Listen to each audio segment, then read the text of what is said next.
नमस्कार, न्यूज अंग बिहार के डेली बुलेटिन में आपका स्वागत है। मैं हूं आपके साथ उम्मी सोएबा। आइए करते हैं खबरों की शुरुआत। सबसे पहले नजर डालते हैं आज की हेडलाइंस पर। पुल गिरने से पहले ही फरार हो गए थे सिंगला कंपनी के इंजीनियर और अधिकारी। भाजपा नेता बोले, भ्रष्टाचार का जीता जागता उदाहरण सबों के सामने। सूरज का पारा चढ़ने के साथ हॉस्पिटल में बढ़ रहे हैं मरीज। डॉक्टर ने बच्चों को धूप से बचाने की दी सलाह।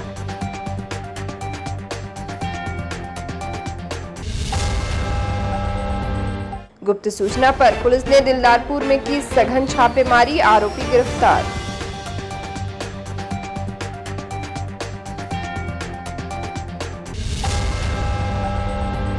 लोक जनशक्ति पार्टी के प्रदेश अध्यक्ष पहुंचे भागलपुर। कार्यकर्ताओं के साथ की समीक्षा बैठक।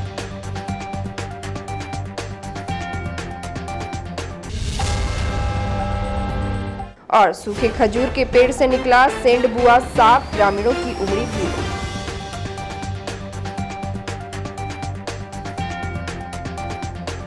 और अब समाचार विस्तार से।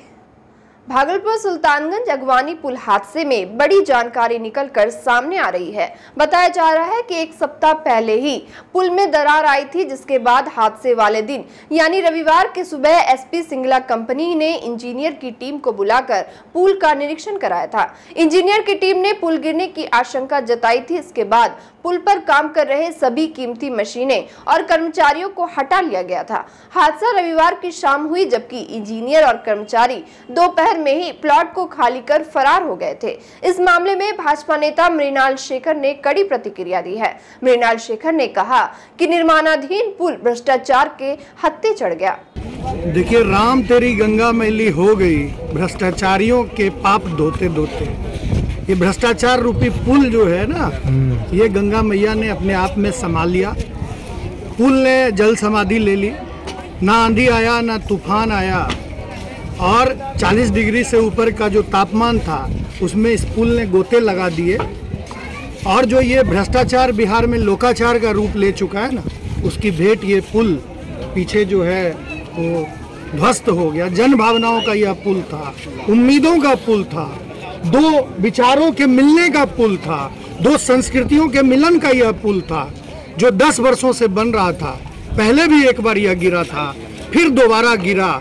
यदि सरकार पहले ही जगी होती तो शायद यह पुल नहीं गिरता। इसलिए ऐसे जो कंपनी को और पुरस्कृत किया एसपी सिंगला को, पुल गिरने के बाद फिर भागलपुर में इस कंपनी को काम दिया गया। तो ये आप देख रहे हैं कि कल ही ये घटना हुई है और अभी तक कोई ऐसी कार्रवाई यहाँ पर नहीं हो रही है। पानी का लेयर भी बढ़ना शुरू हो गया है, बरसात आने वाली है, इसकी सफाई नहीं होगी। यहाँ पे डॉल्फिन अभयारण्य क्षेत्र है, बहुत तरह की समस्याएं हैं। तो सरकार संवेदनहीनता की हद पार कर चुकी है और सरकार मुंगेरी लाल के हसीन सपने में मस्त है, व्यस्त है, और जनता की उम्मीदें रोज गिर रही है। भगवान ही ऐसे लोगों से बचा सकते हैं। जून महीने की शुरुआत होते ही सूरज ने आग उगलनी शुरू कर दी है। इस समय लोग भीषण गर्मी का सामना कर रहे हैं। तापमान 42 डिग्री सेल्सियस से भी अधिक पहुंच गया है। दिन प्रतिदिन बढ़ रहे तापमान से सबसे ज्यादा परेशानी मासूम बच्चों को उठानी पड़ रही है। भीषण गर्मी में बच्चे बीमारियों की चपेट में आ रहे हैं। सरकारी अस्पताल के साथ साथ निजी अस्पतालों में भी छोटे बच्चे इलाज के लिए आ रहे हैं। उमस भरी गर्मी में उल्टी, दस्त सहित मलेरिया और हैजा के केस भी सामने आ रहे हैं। इधर भागलपुर के प्रसिद्ध शिशु रोग विशेषज्ञ डॉक्टर अजय कुमार सिंह ने बताया कि इन दिनों बच्चों के इलाज में अभिभावक को लापरवाही नहीं बरतनी चाहिए। उन्होंने कहा कि तेज धूप में छोटे बच्चों को बाहर निकलने ना दे। घर से बाहर जाने पर बच्चों के सिर पर कपड़ा ढककर रखें। साथ ही बताया कि बच्चों को बाहर से आते समय बर्फ का पानी ना पिलाएं। डॉक्टर अजय कुमार सिंह ने कहा कि उल्टी, दस्त या बुखार होने पर चिकित्सक की सलाह जरूर लें। नवजात शिशु में जो अभी गर्मी के मौसम में है, दिक्कत ये हो रहा है कि बच्चे गर्म हो जाते हैं। न्यूबॉर्न के बारे में है कि उसको फैट कम रहता है, तो बच्चे ठंडे भी हो जाते हैं ठंड मौसम में, और गर्मी के मौसम में गर्म हो जाते हैं। तो उनको ध्यान में रखना है कि यदि ओवर हीटेड हमेशा रहेगा तो पानी का कमी होगा और यहाँ तक कि किडनी पर असर पड़ने की संभावना होती है। तो उसको कूल जगह पर रखें, ठंडे जिस रूम में सबसे कम हीट रहता हो वहाँ रखें। और देखते रहें उसका वजन नहीं घट रहा है, पेशाब 6 बार हो रहा है कि नहीं, इन बातों को ध्यान में रखें। कहीं बाहर ले जाएं किसी भी बच्चे को तो तेज गर्मी के समय नहीं ले जाएं, या तो सुबह जाएं या शाम में जाएं। बीच दोपहरिया में जाना हो तो थोड़ा कपड़े से ढक के जाएं, छाता का प्रयोग जरूर करें। तो और ज़्यादा देर कहीं पर धूप में एक्सपोज नहीं हो, इस बात का ध्यान रखना जरूरी है, अन्यथा लू का असर या डिहाइड्रेशन से खतरा बना रहेगा, इलेक्ट्रोलाइट डिस्टर्बेंस होता है। तो इस तरह से सावधानी बरतनी चाहिए और बच्चे को लू से और डिसइलेक्ट्रोलाइटीमिया या डिहाइड्रेशन से बचाना चाहिए। भागलपुर के नाथनगर थाना पुलिस ने अवैध शराब बरामदगी को लेकर दिलदारपुर गांव में सघन छापेमारी अभियान चलाया। इस दौरान प्राथमिक विद्यालय दिलदारपुर के समीप एक युवक शराब से भरे डिब्बे को लेकर पुलिस टीम को देखकर भागने लगा, जिसका पीछा करते हुए पुलिस ने धर दबोचा। पकड़े गए आरोपी के पास से पुलिस ने 20 लीटर देशी महुआ शराब बरामद किया है, जिसके बाद उसे हिरासत में लेकर थाना लाया गया। पुलिस ने गिरफ्तार युवक की पहचान दिलदारपुर गांव निवासी वसंत महतो के रूप में किया है। वही पूर्व के एक उत्पाद एवं मद्य निषेध अधिनियम मामले में फरार आरोपी को नाथनगर थाना पुलिस ने गिरफ्तार कर लिया। पुलिस ने गिरफ्तार आरोपी की पहचान शंकरपुर चवनिया गांव निवासी प्रयाग मंडल के पुत्र संजय मंडल के रूप में किया है। मामले पर नाथनगर थाना के प्रभारी थाना अध्यक्ष मोहम्मद मेहताब खान ने कहा कि अग्रतर कार्रवाई की जा रही है। लोक जनशक्ति पार्टी रामविलास के प्रदेश अध्यक्ष सह पूर्व विधायक राजू तिवारी मंगलवार को भागलपुर पहुंचे, जहां पार्टी के कार्यकर्ताओं ने फूलमाला एवं पुष्पगुच्छ देकर उनका स्वागत किया। वहीं राजू तिवारी ने 2024 में होने वाले लोकसभा चुनाव की तैयारी को लेकर कई प्रखंडों से आए कार्यकर्ताओं एवं पदाधिकारियों के साथ समीक्षात्मक बैठक कर कई बिंदुओं पर वार्ता की। उन्होंने कहा कि हमारी पार्टी किसी भी हालत में नीतीश कुमार के साथ नहीं रहेगी, क्योंकि वह पूर्ण रोपेन भ्रष्ट है, वह बिहार को बर्बाद कर चुके हैं। साथ ही उन्होंने कहा कि नीतीश कुमार जब से महागठबंधन की सरकार में गए हैं तब से और भी भ्रष्टाचार बढ़ता चला जा रहा है, जिसका जीता जागता नमूना सुल्तानगंज अगवानी पुल का जलमग्न हो जाना है। मौके पर जिलाध्यक्ष राजेश वर्मा, प्रदेश उपाध्यक्ष अमर कुशवाहा, प्रदेश महासचिव संगीता तिवारी, प्रदेश महासचिव अभिषेक आनंद, प्रदेश उपाध्यक्ष प्रभारी सुरेश भगत के अलावे कई अधिकारी एवं कार्यकर्ता मौजूद थे। मैं बता दिया हूं, देखिए एक तो निश्चित है कि हम लोग नीतीश कुमार जी के साथ नहीं रहेंगे। आपके जिला की बात है, जिस हिसाब से आंधी में पुल ढह रहा है, ये पूरे देश के लिए क्या मैसेज जाता है। तो आज एक भी उनका मंत्री और एक भी उनका बड़ा पदाधिकारी वहाँ घटनास्थल पे हमको नहीं लग रहा गया है। तो इतना बड़ा जब पुल हवा में डालता, मुख्यमंत्री का एक बयान नहीं आता है, निहायत दुर्भाग्यपूर्ण है। तो मुख्यमंत्री जी की कार्यशैली के मेरे नेता शुरू से विरोध किए हैं, क्योंकि यहाँ पर ना कोई बेरोजगार है, कोई सुनने वाला है, ना अच्छी स्वास्थ्य व्यवस्था है, ना अच्छी शिक्षा व्यवस्था है। इसलिए मुख्यमंत्री के साथ हम लोग का किसी कीमत पे समझौता नहीं। 2 बार नहीं। देखिए यहाँ बिहार का इतिहास बड़ा गंदा रहा है मुख्यमंत्री नीतीश कुमार के समय में।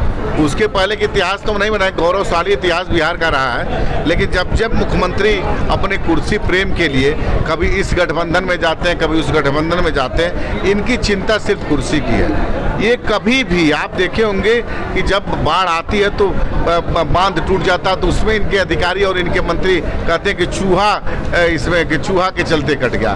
शराबबंदी है इनका, कई हजारों लीटर इनका शराब थाने में चूहा पी जाते हैं। तो इनके पास बहुत अजीब एक्सक्यूज है अपनी विफलता को छुपाने के लिए।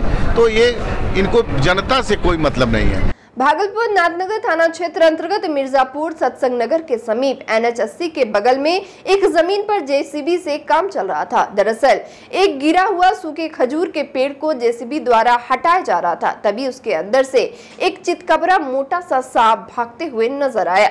इसके बाद वहां मौजूद लोग डर से सहम गए और सभी सांप को देख दूर भागने लगे। देखते ही देखते वहां भीड़ इकट्ठा हो गई, जिसके बाद वहां मौजूद लोगों में से एक व्यक्ति पंकज कुमार ने हिम्मत दिखाते हुए किसी तरह सांप को एक बोरे में बंद कर दिया। यहाँ तक लोग उसे अजगर समझ रहे थे, तभी किसी ने स्नैक सेवर बादल को इसकी जानकारी दी।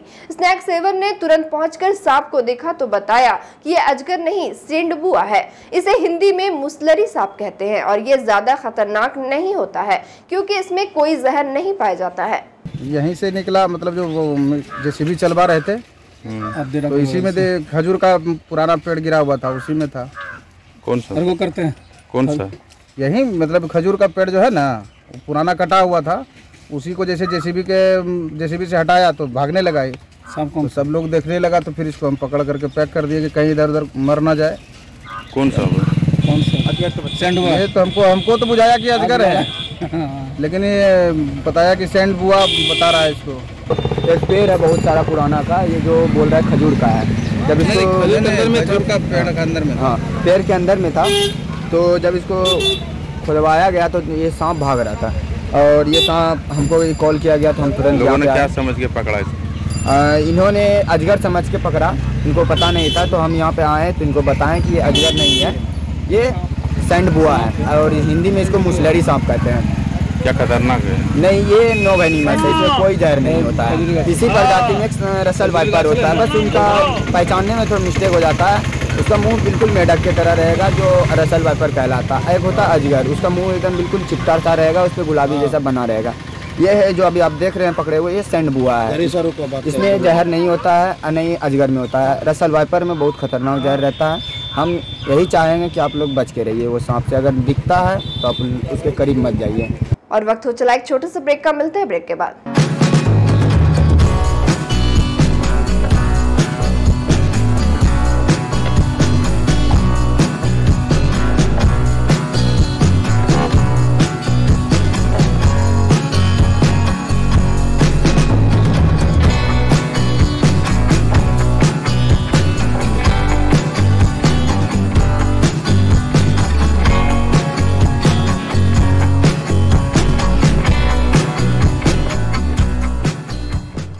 ब्रेक के बाद फिर से आपका स्वागत है। बढ़ते अगली खबर की ओर।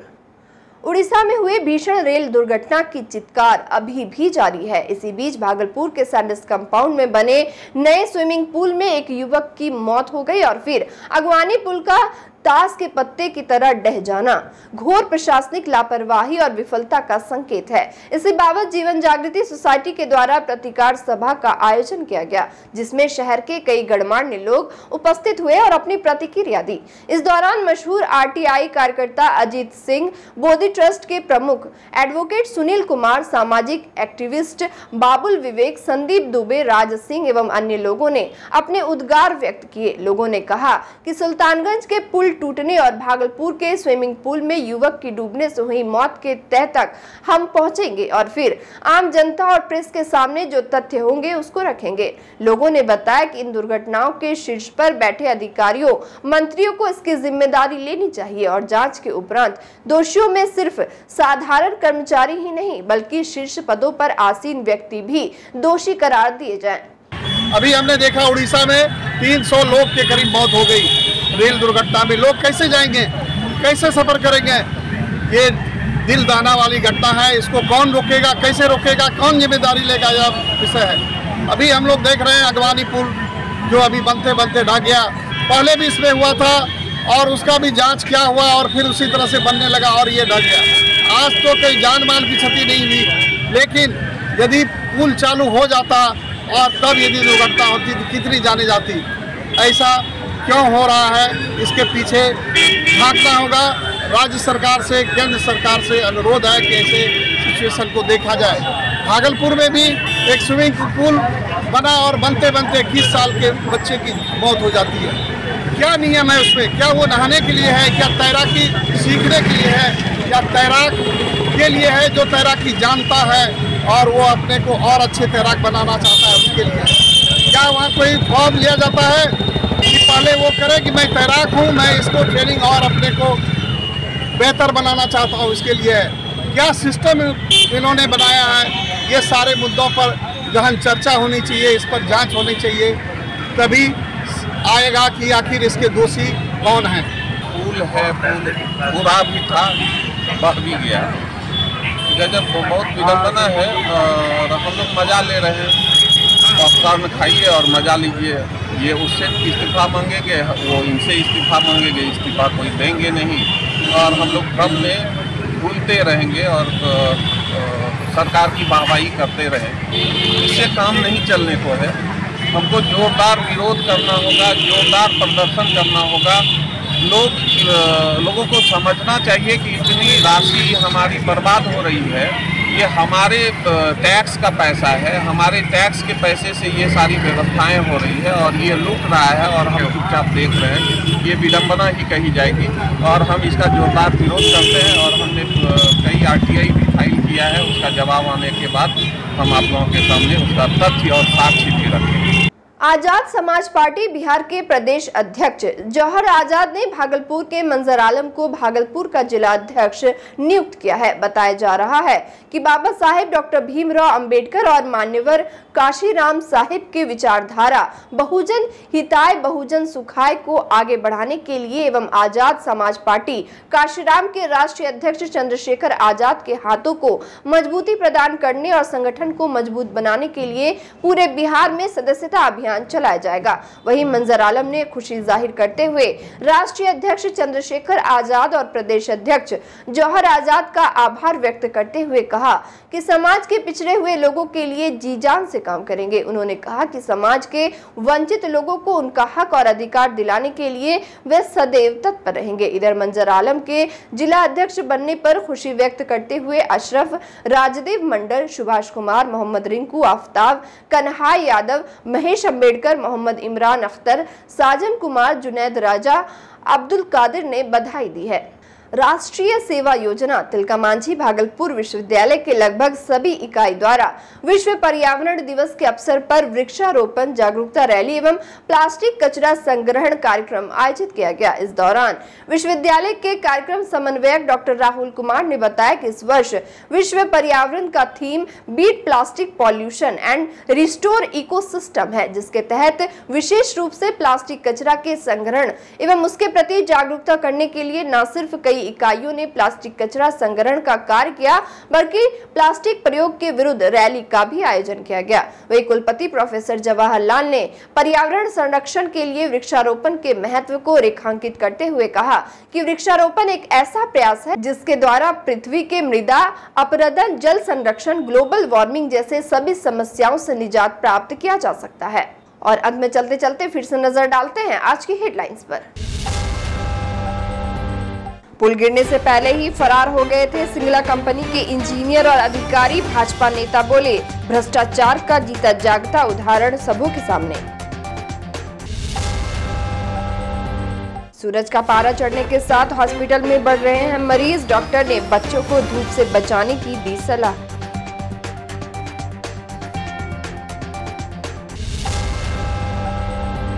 गुप्त सूचना पर पुलिस ने दिलदारपुर में की सघन छापेमारी, आरोपी गिरफ्तार।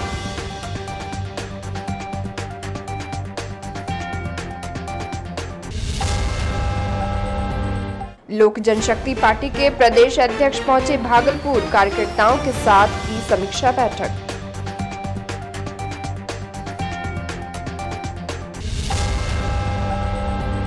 और सूखे खजूर के पेड़ से निकला सेंधबुआ सांप, ग्रामीणों की उमड़ी भीड़।